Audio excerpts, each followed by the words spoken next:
సమస్యలను అధ్యాపకుల సమస్యలను అధ్యాపకుల సమస్యలను అధ్యాపకుల జీతాలను అధ్యాపకుల జీతాలను అధ్యాపకుల జీతాలను అధ్యాపకుల జీతాలను రాష్ట్ర ప్రభుత్వం రాష్ట్ర ప్రభుత్వం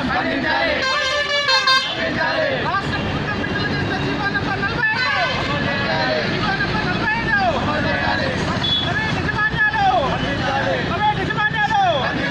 ప్రైవేట్ యజమాన్యాల దౌర్జన్యం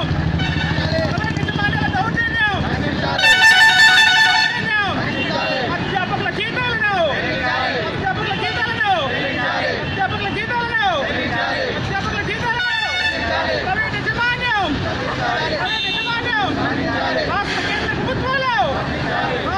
ప్రభుత్వాలు అధ్యాపకుల జీతాల వెంటనే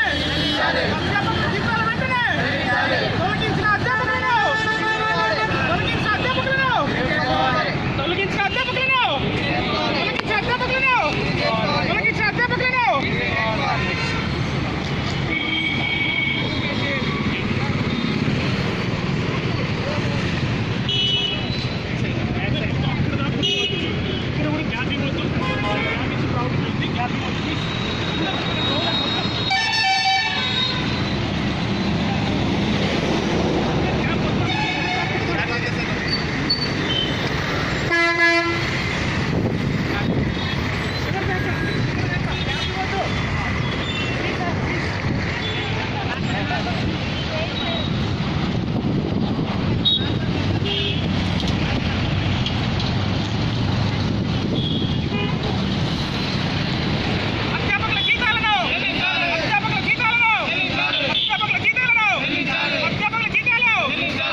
అధ్యాపకులకు తొలగించిన అధ్యాపకులను రాష్ట్రంలో ఉన్నటువంటి ప్రైవేట్ యజమాన్యాల దౌర్జన్యం అధ్యాపకుల జీతాలను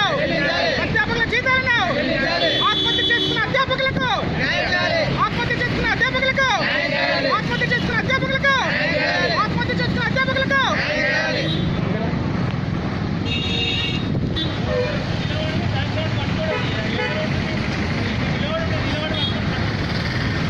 తెలంగాణ రాష్ట్రంలో ఉన్నటువంటి ప్రైవేట్ విద్యా సంస్థలు ఆ సంస్థలో పనిచేస్తున్నటువంటి అధ్యాపకులకు కరోనా పరిస్థితులలో దాదాపు 8 నెలల నుంచి జీతాలు ఇవ్వకుండా యాజమాన్యం తీవ్ర ఇబ్బందులకు గురి చేస్తుంది.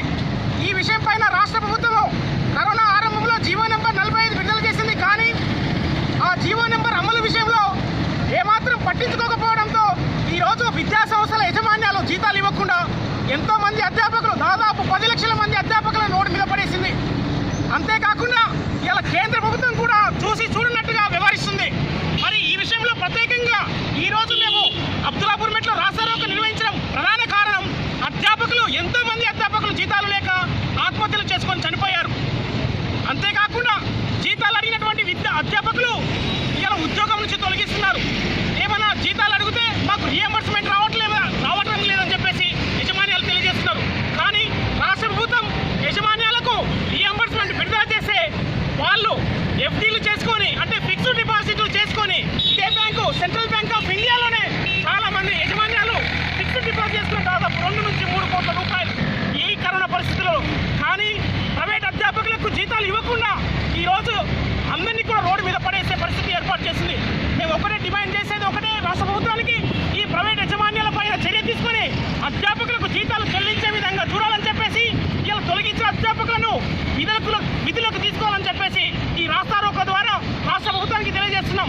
అంతేకాకుండా ఈరోజు రాష్ట్రంలో ఉన్నటువంటి మహిళలకు పెద్దపీట వేస్తామని చెప్తున్నటువంటి రాష్ట్ర ప్రభుత్వాలు ఇలా మహిళా అధ్యాపకులు 8 నెలలు కడుపుతో ఇలా కళాశాలకు కానీ పాఠశాలకు కానీ రావాల్సిన పరిస్థితి.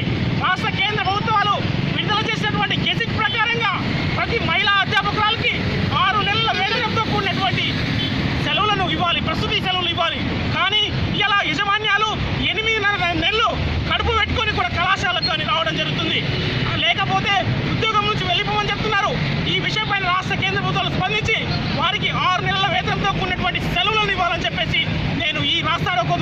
ప్రభుత్వానికి తెలియజేస్తున్నాను. ప్రధానంగా తెలియజేసేది ఒక్కటే, జీవో నెంబర్ 45 అమలు చేసి అధ్యాపకులందరికీ కూడా జీతాలు చెల్లించాలని చెప్పేసి, లేదంటే నేను ఈ నెల 25వ తారీఖు నాడు అమర నిరాహార దీక్షకు చేయడానికి సిద్ధమవుతున్నానని చెప్పేసి నేను రాష్ట్ర ప్రభుత్వానికి తెలియజేస్తున్నాను. అధ్యాపకుల జీతాలను